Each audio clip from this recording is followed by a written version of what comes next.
Welcome to CMR learn stuff. കഴിഞ്ഞ കുറച്ച് ക്ലാസ്സുകളിലായിട്ട് ജോസഫ് ടു എലിസബത്ത് ഏജിൻ്റെ യൂണിറ്റ് 1 നമ്മൾ കംപ്ലീറ്റ് ചെയ്തിട്ടുണ്ടായിരുന്നു. സോ നെക്സ്റ്റ് ഒരു യൂണിറ്റ് വരുന്നത് പോയട്രിയാണ്. പോയട്രി ക്ലാസ് എടുക്കുന്നതിന് മുന്നേ ജനറൽ ആയിട്ടുള്ള കുറച്ച് കാര്യങ്ങളാണ് ഇന്നത്തെ വീഡിയോയിൽ ഉൾപ്പെടുത്തിയിട്ടുള്ളത്. നിങ്ങൾ സ്കിപ്പ് ചെയ്യാണ്ട് കാണാം. സോ ആദ്യം നിങ്ങൾ മനസ്സിലാക്കേണ്ടത്, നമ്മളിപ്പോൾ semester 1 semester 1 Joseph to Elizabeth age, Shakespeare studies, Milton to pre romantics, ഇങ്ങനെ ഇംഗ്ലീഷ് ലിറ്ററേച്ചറിൻ്റെ ഇത്രയും സെക്ഷൻസാണ് നമുക്ക് വരുന്നത്. പിന്നെ ഇന്ത്യൻ ഇംഗ്ലീഷ് ലിറ്ററേച്ചർ വരുന്നുണ്ട്, ഇംഗ്ലീഷ് ലാംഗ്വേജ് ടീച്ചിങ് വരുന്നുണ്ട്. അതുപോലെ ഓരോ സെമിസ്റ്ററിലും നമുക്ക് ഇംഗ്ലീഷ് ലിറ്ററേച്ചറിൻ്റെ 1-2 സെക്ഷൻസ് ഉൾപ്പെടുത്തിയിട്ടുണ്ടാവും. പ്ലസ് അതർ ലിറ്ററേച്ചേഴ്സ് ഉണ്ടാവും, തിയറി പേപ്പേഴ്സ് ഉണ്ടാവും. ഇങ്ങനെയാണ് നമ്മൾ PG കംപ്ലീറ്റ് ചെയ്യുന്നത്.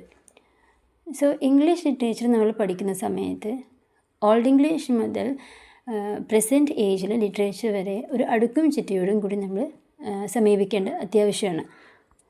അപ്പോൾ എന്തുകൊണ്ടാണ് ഒരു അടുക്കും ചിട്ടയോടും കൂടിയുള്ള ഒരു സമീപനം ആവശ്യമാണ് എന്ന് പറയുന്നത്?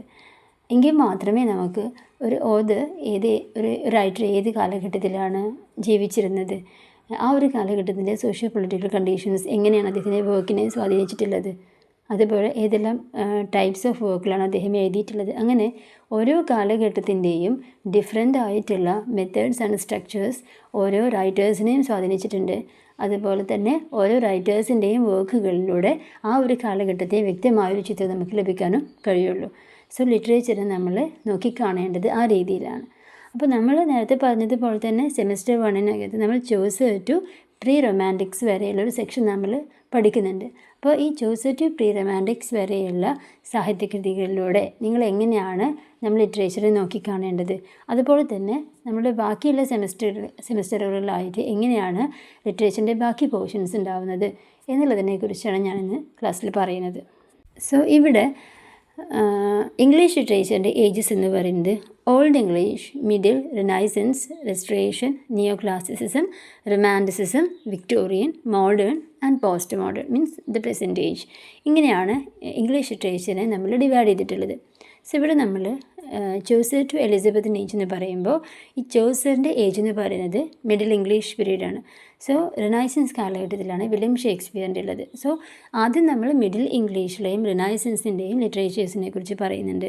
അതിനകത്തുള്ള ഫേമസ് റൈറ്റേഴ്സ്, അവരുടെ ലിറ്റററി സ്റ്റൈൽ ഏതൊക്കെയാണ്, എന്തെല്ലാം ഹിസ്റ്റോറിക്കൽ ഇവൻറ്റ്സ് അവിടെ സംഭവിച്ചിട്ടുണ്ട് എന്നുള്ളത് നമ്മൾ മനസ്സിലാക്കുന്നുണ്ട്.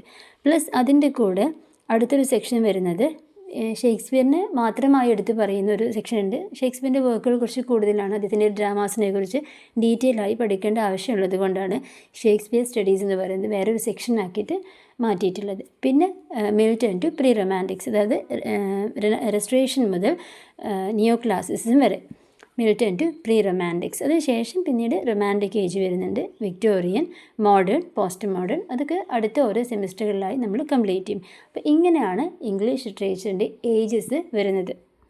ഇനി ഫസ്റ്റ് നമ്മൾ പറയുന്നത് ഓൾഡ് ഇംഗ്ലീഷിനെ കുറിച്ചാണ്. ഒരു ടോപ്പിക്ക് ഞാൻ ഡീറ്റെയിൽ ആയിട്ട് എക്സ്പ്ലെയിൻ ചെയ്യുന്നില്ല, ഒരു ഓവർവ്യൂ മാത്രമേ നിങ്ങൾക്ക് തരുന്നുള്ളൂ. ജസ്റ്റ് നിങ്ങൾക്കത് മനസ്സിലാക്കാൻ വേണ്ടി മാത്രമാണ്. സോ ഫസ്റ്റിൽ നമ്മൾ ഓൾഡ് ഇംഗ്ലീഷ് ലിറ്ററേച്ചറിനെ കുറിച്ചാണ് പറയുന്നത്. ഓൾഡ് ഇംഗ്ലീഷ് ലിറ്ററേച്ചറിലെ മേജർ റൈറ്റേഴ്സ് എന്ന് പറയുന്നത് കാഡ്മൻ, ബീൻ, കിനവുൾഫ് ആൻഡ് അനോണിമസ് ആയിട്ടുള്ള ഒരുപാട് റൈറ്റേഴ്സ് അതിനകത്ത് വരുന്നുണ്ട്. അതേപോലെ ഓൾഡ് ഇംഗ്ലീഷ് കാലഘട്ടത്തിൻ്റെ ഹിസ്റ്റോറിക്കൽ സിറ്റുവേഷൻസ് എന്ന് പറയുന്നത് റോമൻസ് എന്ന് പറയുന്നുണ്ട്, ആംഗ്ലോ സാക്സൺ ഇൻവേഷൻസിനെ കുറിച്ചും, അതുപോലെ ക്രിസ്ത്യാനിറ്റി ഇൻട്രൊഡ്യൂസ് ചെയ്തത്, അങ്ങനെയുള്ള അതിനകത്ത് നിങ്ങൾക്ക് നോക്കിയാൽ കാണാൻ പറ്റും. അങ്ങനെയുള്ള കുറേ കാര്യങ്ങൾ അതിനകത്ത് ഡീറ്റെയിൽ ആയിട്ട് വരുന്നത്. ഓരോ സെക്ഷൻ എടുക്കുന്ന സമയത്ത് നമ്മൾ അതിനെക്കുറിച്ച് പഠിക്കുന്നത് കൊണ്ടാണ് ഇവിടെ ഡീറ്റെയിൽ ആയിട്ട് പറയാത്തത്. അപ്പോൾ ഇതിനകത്ത് ഓൾഡ് ഇംഗ്ലീഷിലെ മേജർ റൈറ്റേഴ്സ് ആരൊക്കെയാണ് നിങ്ങൾ ആവശ്യമുള്ള സമയത്ത് നിങ്ങൾക്ക് ചെക്ക് ചെയ്യാൻ വേണ്ടിയിട്ടാണ് ഇതിങ്ങനെ കൊടുത്തിട്ടുള്ളത്. അതേപോലെ എന്തെല്ലാം ഹിസ്റ്റോറിക്കൽ ഇവൻറ്റ്സ് അവിടെ സംഭവിച്ചിട്ടുണ്ട്. അതേപോലെ ഓൾഡ് ഇംഗ്ലീഷ് ലിറ്ററേച്ചറിലേക്ക് വരുന്ന സമയത്ത് ഏതെല്ലാം ടൈപ്സ് ഓഫ് ലിറ്ററേച്ചറാണ് അന്നത്തെ കാലത്ത് ഫേമസ് ആയിട്ടുള്ളത്. ഫോർ എക്സാമ്പിൾ എപ്പിക് പോയട്രി, ഇതിഹാസ കാവ്യങ്ങളൊക്കെ, അതുപോലെ എലിജീസ്, റിഡിൽസ്, ക്രിസ്ത്യൻ പോയട്രി, അങ്ങനെയുള്ള ഡിഫറെൻറ്റ് ടൈപ്സ് ഓഫ് വർക്കുകളാണ് അന്നത്തെ റൈറ്റിംഗ് സ്റ്റൈൽ അല്ലെങ്കിൽ ഡിഫറെൻറ്റ് ടൈപ്സ് ഓഫ് വർക്ക് എന്ന് പറയുന്നത്. ഇപ്പോൾ ഓൾഡ് ഇംഗ്ലീഷിലെ മേജർ റൈറ്റേഴ്സിനെ കുറിച്ചും ഹിസ്റ്റോറിക്കൽ ഇവൻറ്റ്സും ഏതെല്ലാം ടൈപ്സ് ഓഫ് വർക്കുകളാണെന്നുള്ളത് നിങ്ങൾക്ക് ഇവിടെ നോക്കിയാൽ മനസ്സിലാവും. ഇനി നെക്സ്റ്റ് ഒരു സെക്ഷൻ വരുന്നത് മിഡിൽ ഇംഗ്ലീഷ് ലിറ്ററേച്ചറാണ്. അപ്പോൾ അതിനകത്ത് വരുന്ന ഫേമസ് റൈറ്റേഴ്സാണ് ജോഫ്രി ചോസർ, വില്യം ലാംഗ്ലൻഡ് ഉൾപ്പെടെയുള്ള ആളുകളെ അതിനകത്ത് കൊടുത്തിട്ടുണ്ട്. സോ മിഡിൽ ഇംഗ്ലീഷ് ലിറ്ററേച്ചറിൻ്റെ ഹിസ്റ്റോറിക്കൽ സിറ്റുവേഷൻസ് എന്ന് പറയുന്നത് നമ്മൾ നേരത്തെ ക്ലാസ്സിൽ പറഞ്ഞിട്ടുണ്ടായിരുന്നു. നോമൻ കോൺക്വസ്റ്റ്, അതുപോലെ ഫ്യൂഡലിസത്തിനെ കുറിച്ച്, ക്രിസൈഡ്സ്, ബ്ലാക്ക് ഡെത്ത്, ഇതൊക്കെ നമ്മൾ പറഞ്ഞിട്ടുണ്ടായിരുന്നു. Rise of English language. So നിങ്ങൾക്കത് കേൾക്കുമ്പോൾ ഓർമ്മ വരും. അപ്പോൾ അതെല്ലാം മിഡിൽ ഇംഗ്ലീഷിലാണ് ഉണ്ടായിട്ടുള്ളത്. സോ നേരത്തെ നമ്മൾ പേപ്പറിൻ്റെ ഹെഡിങ് എന്താ, ചോസർ ടു എലിസബത്തിൻ ഏജിൽ. അപ്പോൾ ചോസറിൻ്റെ കാലഘട്ടം ഏതാണ്, മിഡിൽ ഇംഗ്ലീഷ് ലിറ്ററേച്ചറാണ്. സോ അതിനകത്തുള്ള ഹിസ്റ്റോറിക്കൽ ഇവൻറ്റ്സ് നമ്മൾ ഓൾറെഡി യൂണിറ്റ് 1 പറഞ്ഞു. അതാണ് ഇവിടെ കൊടുത്തിട്ടുള്ളത്. അപ്പോൾ ഇങ്ങനെ ഇതിനൊരു വ്യക്തത വരുത്താൻ വേണ്ടിയിട്ടാണ് ഞാനിവിടെ ലിറ്റററി ഏജ് കൊടുത്തിട്ടുള്ളത്. സോ മിഡിൽ ഇംഗ്ലീഷ് ലിറ്ററേച്ചറിലെ മേജർ ടൈപ്സ് ഓഫ് വർക്ക് എന്ന് പറയുന്നത് റൊമാൻസ് ഉണ്ട്, അലിഗറി, മിസ്റ്ററി പ്ലേസ്, അങ്ങനെ കുറേ സംഭവങ്ങൾ വരുന്നുണ്ട്. സ്റ്റൈൽ ഓഫ് റൈറ്റിങ്സ് എന്ന് പറയുന്നത് അലിട്രേഷൻ. അതൊക്കെ ഓരോ മൊഡ്യൂളിനകത്ത് ഞാനത് ഡീറ്റെയിൽ ആയിട്ട് എക്സ്പ്ലെയിൻ ചെയ്തു തരാം. ഇത്രയും കാര്യങ്ങളാണ് അതിനകത്ത് ഉൾപ്പെടുന്നത്. സോ നെക്സ്റ്റ് റിനൈസൻസ് റൈറ്റേഴ്സാണ്. റിനൈസൻസ് ഏജിനെ കുറിച്ചാണ് പറയുന്നത്. സോ റിനൈസൻസ് റൈറ്റേഴ്സിലെ major writers William Shakespeare, Edmund Spenser പോലെയുള്ള മേജർ റൈറ്റേഴ്സും പ്ലസ് മൈനർ റൈറ്റേഴ്സ് വരുന്നുണ്ട്. റിനൈസൻസിനെ കുറിച്ചും റിഫോർമേഷനെ കുറിച്ചും നമ്മൾ ഓൾറെഡി ഡീറ്റെയിൽ ആയിട്ട് യൂണിറ്റ് 1 ക്ലാസ്സിനകത്ത് പറഞ്ഞിട്ടുണ്ടായിരുന്നു. സോ ഇതിനകത്തുള്ള ഹിസ്റ്റോറിക്കൽ ഇവൻറ്റ്സിൽ ട്യൂഡർ ഡൈനാസ്റ്റി, ഇംഗ്ലീഷ് റിഫോർമേഷൻ നമ്മൾ പഠിച്ചിട്ടുള്ള റിനൈസൻസ് റിഫോർമേഷൻ കൂടാതെയുള്ള കുറേ ഹിസ്റ്റോറിക്കൽ ഇവൻറ്റ്സ് കൂടി ഇതിനകത്ത് വരുന്നുണ്ട്. പ്ലസ് റിനൈസൻസ് കാലഘട്ടത്തിൽ സാഹിത്യകൃതികളിലേക്ക് വരുന്ന സമയത്ത്, ലിറ്ററേച്ചറിലേക്ക് വരുന്ന സമയത്ത് ടൈപ്സ് ഓഫ് വർക്ക് എന്ന് പറയുന്നത് സോണറ്റുകൾ, വില്യം ഷേക്സ്പിയറിൻ്റെ ഡ്രാമകൾ, പ്ലേസ്, അതുപോലെ എപ്പിക് പോയിട്രി, മെറ്റാഫിസിക്കൽ പോയിട്രി, അതുപോലെ എഴുതുന്ന സ്റ്റൈലുകൾ, യാമ്പിക് പെൻഡാമീറ്റർ, അതുപോലെ ക്ലാസിക്കൽ ഇൻഫ്ലുവൻസസ് ഉണ്ട്. അങ്ങനെ ഒരുപാട് കാര്യങ്ങൾ എക്സ്ട്രാ നമ്മൾ അതിനകത്ത് വരുന്നുണ്ട്. അപ്പോൾ റിനൈസൻസ് റൈറ്റേഴ്സിനെ കുറിച്ച് നമ്മൾ നെക്സ്റ്റുള്ള ക്ലാസ്സുകളിലായിട്ട് ഡീറ്റെയിൽ ആയിട്ട് പറയുന്നതായിരിക്കും. ഓക്കെ, അപ്പോൾ ഇനി ഫസ്റ്റ് സെമിസ്റ്ററിലെ ചോസർ ടു എലിസബത്തൻ ഏജ് വരെയുള്ള ആ ഒരു കാലഘട്ടത്തിലെ ആ ഒരു പേപ്പറിലെ മേജർ റൈറ്റേഴ്സും ഹിസ്റ്റോറിക്കൽ ഇവൻറ്റ്സും റൈറ്റിംഗ് സ്റ്റൈലും മെത്തേഡ്സും ഒക്കെ ഒരു ഷോർട്ട് ഓവർവ്യൂ നിങ്ങൾക്ക് ഇവിടെ ലഭിച്ചിട്ടുണ്ടായിരിക്കും. സോ അടുത്തൊരു പേപ്പർ ഷേക്സ്പിയർ സ്റ്റഡീസാണ്. ഇപ്പോൾ റിനൈസൻസ് കാലഘട്ടത്തിലെ ഫേമസ് റൈറ്ററായിട്ടുള്ള വില്യം ഷേക്സ്പിയറിനെ മാത്രമായിട്ട് നമ്മൾ എടുത്ത് പഠിക്കുന്നതാണ് അടുത്തൊരു പേപ്പർ. സോ മൂന്നാമത്തെ പേപ്പറാണ് മിൽട്ടൺ ടു പ്രീ റൊമാൻറ്റിക്സ് എന്ന് പറയുന്ന ഒരു പേപ്പറുണ്ട്. ഇനി അതിനെക്കുറിച്ചാണ് നമ്മൾ പറയുന്നത്. ഇപ്പോൾ മിൽട്ടൺ, ജോൺ മിൽട്ടൺ ഫേമസ് ആയിട്ടുള്ളൊരു റെസ്റ്റോറേഷൻ റൈറ്ററാണ്. ഇപ്പോൾ റെസ്റ്റോറേഷൻ ഏജിനെ കുറിച്ചാണ് ഇനി പറയാൻ പോകുന്നത്. പിന്നെ റെസ്റ്റോറേഷൻ ടു പ്രീ റൊമാൻറ്റിക്സ് എന്നാണ് പേപ്പറിൻ്റെ പേര്. പ്രീ റൊമാൻറ്റിക്സ് എന്ന് പറയുമ്പോൾ റൊമാൻറ്റിക് ഏജിൻ്റെ തൊട്ട് മുന്നേയുള്ള ആ ഒരു സമയം വരെയുള്ള റൈറ്റേഴ്സിനെ കുറിച്ചാണ് പറയുന്നത്. സോ പിന്നീട് വരുന്ന romantic age, Victorian, modern, post modern നമ്മളുടെ സെക്കൻഡ്, തേർഡ്, ഫോർത്ത് ആ മൊഡ്യൂൾസിലായിട്ടാണ് ഉള്ളത്.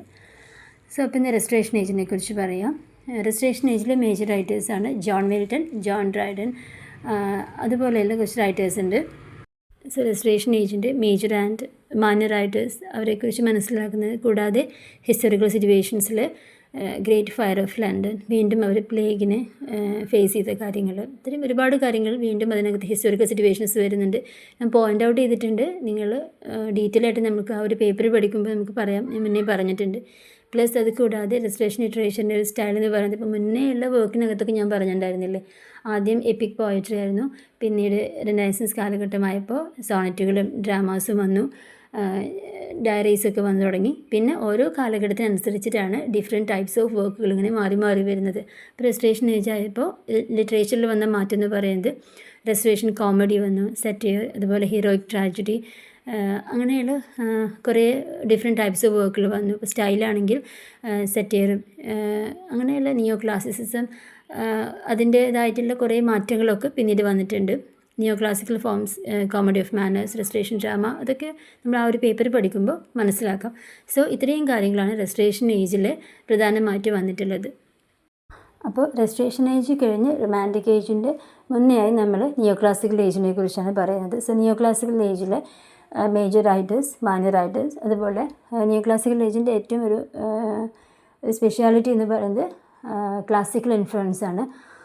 സോ ഇവിടെ നമ്മളിപ്പോൾ നമ്മളുടെ മൂന്നാമത്തെ പേപ്പർ ഷേക്സ്പിയർ സ്റ്റഡീസ് കഴിഞ്ഞിട്ട് നമ്മൾ സെമിസ്റ്റർ 1 മൂന്നാമത്തെ പേപ്പറാണ് മിൽട്ടൺ ടു പ്രീ റൊമാൻറ്റിക്സ്. അപ്പോൾ നിങ്ങൾക്ക് മിൽട്ടൻ്റെ ഏജ് റെസ്റ്റോറേഷൻ ഏജ് ആണെന്ന് മനസ്സിലായി. റെസ്റ്റോറേഷൻ ഏജ് മുതൽ പ്രീ റൊമാൻറ്റിക്സ് പറഞ്ഞാൽ റൊമാൻറ്റിക് ഏജിന് മുന്നേയുള്ള ന്യൂ ക്ലാസിക്കൽ ഏജ് വരെയുള്ള റൈറ്റേഴ്സും അവരുടെ വർക്കുകളും ഹിസ്റ്റോറിക്കൽ ഇവൻറ്റ്സുമാണ് നമ്മൾ ആ ഒരു തേർഡ് പേപ്പറിൽ, നിങ്ങൾക്ക് സെമിസ്റ്റർ 1 തേർഡ് പേപ്പറിൽ നിങ്ങൾ പഠിക്കേണ്ടത്. അപ്പോൾ semester 1 Chaucer to Elizabethan plus Shakespeare studies, അതുപോലെ മിൽട്ടൺ ടു പ്രീ റൊമാൻറ്റിക്സ്. ഈ 3 പേപ്പറിൻ്റെ ലിറ്റററി ഏജസിനെ കുറിച്ച് മേജർ റൈറ്റേഴ്സ് വർക്കുകളൊക്കെ നമ്മളിപ്പോൾ പറഞ്ഞു കഴിഞ്ഞു. ഞാൻ വീണ്ടും റിപ്പീറ്റ് പറയുന്നത് നിങ്ങൾക്കത് ക്ലാരിറ്റി ഉണ്ടാകാൻ വേണ്ടിയിട്ടാണ് കേട്ടോ.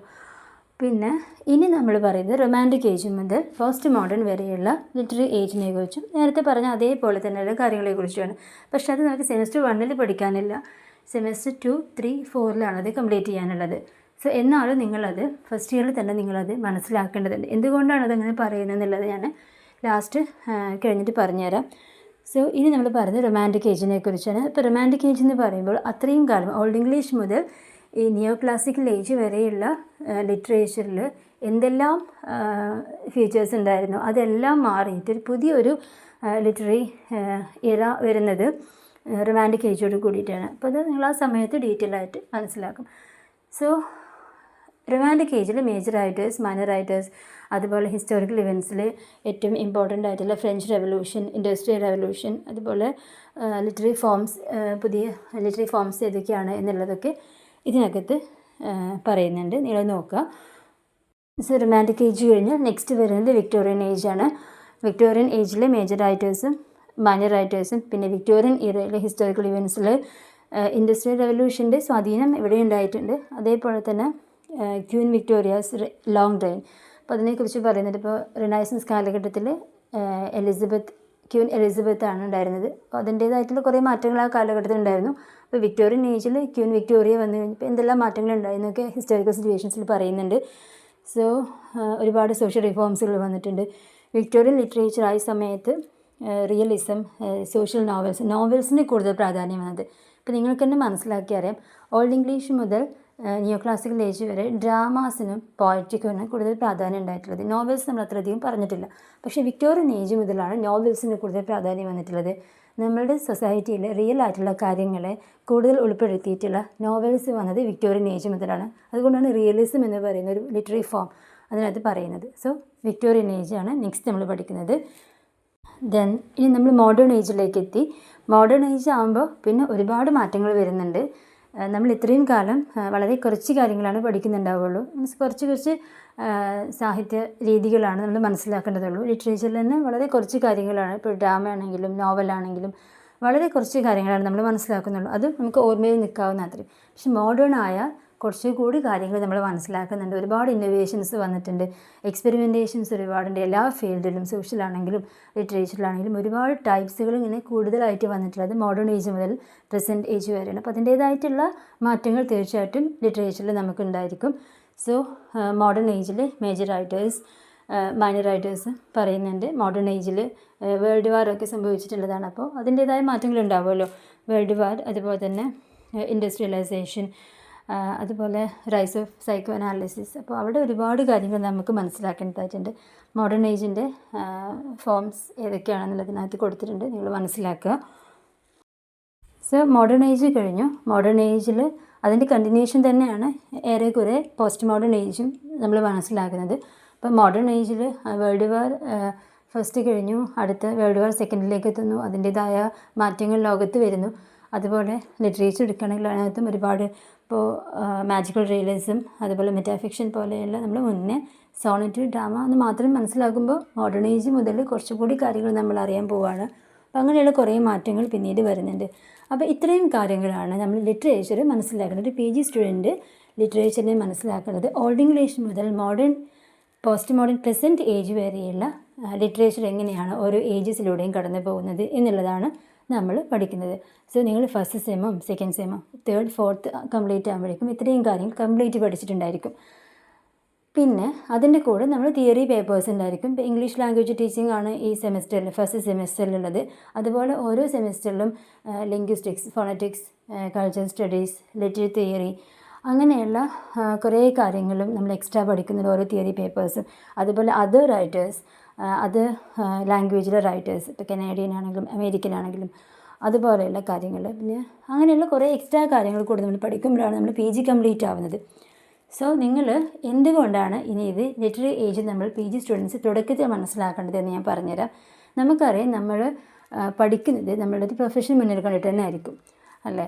അപ്പോൾ ഒരുപാട് പേര് ചെറിയ ക്ലാസ്സിൽ പഠിപ്പിക്കാൻ താല്പര്യമുള്ളവരായിരിക്കും, ഒരുപാട് പേര് ഒരു കോളേജ് പ്രൊഫഷനിലേക്ക് മാറാൻ താല്പര്യമുള്ളവരായിരിക്കും, നെറ്റ് എക്സാമൊക്കെ കൂടുതലായിട്ടും എഴുതാൻ വേണ്ടി ആഗ്രഹിക്കുന്നവരായിരിക്കും. സോ ഫസ്റ്റ് ഇയറിൽ തന്നെ നെറ്റ് എഴുതാനുള്ളൊരു അവസരം നിങ്ങൾക്ക് ലഭിക്കുന്നു എന്നുള്ളത് കൊണ്ട് തന്നെ നമ്മൾ ലിറ്റററി ഏജും കാര്യങ്ങളൊക്കെ ആദ്യം തന്നെ മനസ്സിലാക്കേണ്ടതായിട്ടുണ്ട്. അപ്പോൾ പി ജിക്ക് പഠിക്കുമ്പോൾ ഒരുപാട് കാര്യങ്ങൾ പഠിക്കാനുണ്ട്, ഇതിനിടയിൽ എങ്ങനെയാണത് പ്രിപ്പയർ ചെയ്യുക എന്നുള്ളൊരു മെൻറ്റാലിറ്റിയോട് കൂടി സമീപിക്കുന്നവരുണ്ട്. പക്ഷെ അങ്ങനെയല്ല, നമ്മൾ തുടക്കത്തിൽ തന്നെ നമ്മൾ എന്തിനു വേണ്ടിയാണ് പഠിക്കുന്നത്, എന്ത് കാര്യത്തിന് വേണ്ടിയാണ് എന്നുള്ളതിന് നമ്മളെക്കുറിച്ച് ലക്ഷ്യബോധം ഉണ്ടാവണം. മീൻസ് നമ്മൾ എന്തിനെങ്കിലും വേണ്ടിയിട്ടൊരു എക്സാം പോയിൻ്റ് ഓഫ് വ്യൂവിൽ മനസ്സിലാക്കുക അല്ല ചെയ്യേണ്ടത്. ഇത് കഴിഞ്ഞാൽ നമ്മൾ ഏത് പ്രൊഫഷനിലേക്ക് പോവുക, നമ്മുടെ സബ്ജക്റ്റ് നോളജ് നമ്മൾ എങ്ങനെയാണ് കൊണ്ടുപോകേണ്ടത്, നമുക്ക് നമ്മുടെ സബ്ജക്റ്റിലുള്ള അറിവാണ് നമ്മളുടെ കോൺഫിഡൻസ് എന്ന് പറയുന്നത്. അപ്പോൾ അത് എത്രമാത്രം ഉണ്ടാവണം. അപ്പോൾ അതുകൊണ്ട് എക്സാം പോയിൻ്റ് ഓഫ് വ്യൂവിൽ മാത്രം പഠിച്ചാൽ മതിയോ, ഈ ടോപ്പിക്ക് നമ്മൾ അറിഞ്ഞ് ഇഷ്ടത്തോടു കൂടി പഠിക്കണോ എന്നുള്ളത് നമ്മളുടെ തീരുമാനമാണ്. അപ്പോൾ തുടക്കത്തിൽ പി ജിയുടെ അത്രയും സിലബസും ഇത് കംപ്ലീറ്റ് ആക്കേണ്ട ടെൻഷനല്ല വേണ്ടത്. ഓരോ കാര്യവും വ്യക്തമായും ഒരു റിസർച്ച് മെൻറ്റാലിറ്റിയോട് കൂടി നിങ്ങൾ സമീപിക്കുക. അങ്ങനെ സമീപിക്കുമ്പോൾ ഓട്ടോമാറ്റിക്കലി നമുക്ക് ഫസ്റ്റ് ഇയറിൽ തന്നെ നമുക്ക് നമ്മളുടെ ലക്ഷ്യത്തിലേക്ക് എത്താനുള്ളൊരു വഴി നമ്മൾ തന്നെ തുറന്നു കൊടുക്കും. അതിലൂടെ തന്നെ നമുക്ക് ചിലപ്പോൾ സെക്കൻഡ് ഇയർ കംപ്ലീറ്റ് ആക്കുന്നതിന് മുമ്പ് നെറ്റ് എക്സാം പോലെയുള്ളത് നമുക്ക് അച്ചീവ് ചെയ്യാൻ പറ്റും. അപ്പോൾ ലിറ്റററി ഏജ് ആദ്യം മനസ്സിലാക്കുമ്പോൾ നമുക്ക് അങ്ങനെ ഒരു ഗുണം കൂടിയുണ്ട്. പിന്നെ നിങ്ങൾ നേരത്തെ പറഞ്ഞതുപോലെ വെറുതെ ഒരു പേപ്പർ എടുത്ത് പഠിക്കുമ്പോൾ അതിനകത്തുള്ള റൈറ്റേഴ്സുടെ വർക്കുകൾ ഇതൊക്കെ എക്സാമിന് വേണ്ടി പഠിക്കരുത്. ഓരോ കാര്യവും നമുക്ക് പി ജി കഴിഞ്ഞാൽ നമ്മുടെ പ്രൊഫഷൻ ഇതാണ്. അപ്പോൾ അതുകൊണ്ട് നമ്മുടെ സബ്ജക്റ്റ് നോളജാണ് നമ്മളുടെ കോൺഫിഡൻസ്, നമുക്കറിയാം, നേരത്തെ ഞാൻ പറഞ്ഞു. അപ്പോൾ അതേപോലെ തന്നെ നിങ്ങൾ പഠിക്കുക, ഒരു ഭാഗവും വിടാണ്ട് കൂടുതൽ കാര്യങ്ങൾ അറിയാനുള്ള ഒരു വ്യഗ്രതയോട് കൂടി വേണം നമ്മളതിനെ പഠിക്കാൻ വേണ്ടിയിട്ട്. അപ്പോൾ നമ്മളിനി പറയാൻ പോകുന്നത് യൂണിറ്റ് 2 കുറിച്ചാണ്. ഇപ്പോൾ യൂണിറ്റ് 2 നമ്മൾ പഠിക്കുന്നത് പോയട്രീനെ കുറിച്ചാണെന്ന് പറഞ്ഞു. സോ പോയട്രി അകത്ത് ആദ്യം ടൈപ്സ് ഓഫ് പോയട്രിയിൽ ഒരു മെട്രിക്കൽ റൊമാൻസസിനെ കുറിച്ച് പറയുന്നുണ്ട്.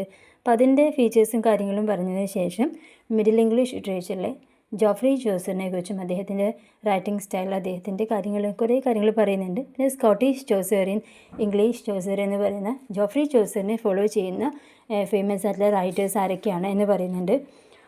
ദെൻ അത് കഴിഞ്ഞാൽ റിനൈസൻസ് കാലഘട്ടത്തിലെ മെറ്റാഫിസിക്കൽ പോയിറ്റ്സിനെ കുറിച്ചും പറയുന്നുണ്ട്. അപ്പോൾ ഇത്രയും കാര്യങ്ങൾ കംപ്ലീറ്റ് ആകുമ്പോഴാണ് നമ്മുടെ poetry section, unit 2 poetry section complete ആകുക. അപ്പോൾ ഇനി ഞാൻ ഓരോ യൂണിറ്റ് നിങ്ങൾക്ക് പറഞ്ഞു തരുന്ന സമയത്തും നിങ്ങൾ ഇന്ന ഏജിലാണ് ആ റൈറ്റേഴ്സ്, അത് ഈ കാലഘട്ടത്തിലാണ് അവരുള്ളത് എന്നുള്ളത് നിങ്ങൾക്കൊരു ഐഡിയ തീർച്ചയായിട്ടും അറിയാതെ തന്നെ വരണം. അപ്പോൾ അതിന് ആദ്യം ലിറ്റററി ഏജ് നിങ്ങൾ 1-2 തവണ ക്ലാസ് ഒന്ന് കേട്ട് മനസ്സിലാക്കുക.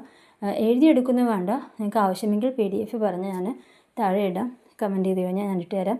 അപ്പോൾ അത് ഇടയ്ക്കൊന്ന് ചെക്ക് ചെയ്താൽ മതി. നിങ്ങൾ നോട്ട് എഴുതി ഉണ്ടാക്കുന്ന വേണ്ട, അത് ഓരോരുത്തരുടെ താല്പര്യത്തിനനുസരിച്ച് ചെയ്താൽ മതി. പക്ഷേ എപ്പോഴും ഇനി ഏതൊരു വർക്ക് നിങ്ങൾ എടുക്കുമ്പോഴും അത് ഇന്ന കാലഘട്ടത്തിലാണ് ആ റൈറ്റേഴ്സ് ഉള്ളത്, ഇന്ന കാലഘട്ടത്തിൻ്റെ സ്പെഷ്യാലിറ്റിയാണ് ആ വർക്കിൻ്റെ ഫീച്ചർ ഉള്ളത് എന്നുള്ളത് നിങ്ങൾക്ക് അറിയാതെ തന്നെ വരണം. അങ്ങനെ ഒരു ലെവലിലേക്ക് നിങ്ങൾ വളർന്നു വരണം. PG കംപ്ലീറ്റ് ആകുമ്പോഴേക്കും അതിൽ നിങ്ങൾ തരുവാവണം. അതിലൂടെയാണ് നിങ്ങൾക്കത് PGയുടെ ഒരു ഗുണം നിങ്ങൾക്ക് ഉണ്ടാവുള്ളൂ. അപ്പോൾ ഇതുവരെ പറഞ്ഞ കാര്യങ്ങളൊക്കെ വലിയ ബോറടിക്കാതെ നിങ്ങൾക്ക് മനസ്സിലായിട്ടുണ്ടാവുമെന്ന് വിശ്വസിക്കുന്നു. എന്തെങ്കിലും രീതിയിൽ ഡൗട്ട്സ് ഉണ്ടെങ്കിലോ അല്ലെങ്കിൽ നിങ്ങൾക്ക് എങ്ങനെയാണ് ഇത് മനസ്സിലായിട്ടുള്ളത് എന്നൊക്കെ നിങ്ങൾ ഒരു മടിയില്ലാണ്ട് കമൻറ്റ് ചെയ്യുക. നിങ്ങളുടെ ഓരോരുത്തരുടെയും കമൻസിലൂടെയാണ് ഞാൻ അടുത്തൊരു വീഡിയോൻ്റെ എങ്ങനെയാണത് മുന്നോട്ട് കൊണ്ടുപോകുന്നത് എനിക്ക് മനസ്സിലാവുള്ളൂ. അപ്പോൾ കൃത്യമായും വളരെ ചിട്ടയോടും കൂടി ഓരോ സെമിസ്റ്ററും വൃത്തിക്ക് പഠിച്ചിട്ട് പോവുക. എന്തായാലും ഒരു ഫൈനൽ റിസൾട്ട് ഏറ്റവും നല്ല രീതിയിൽ തന്നെ ആയിരിക്കും ഉണ്ടാവുക. Thank you so much.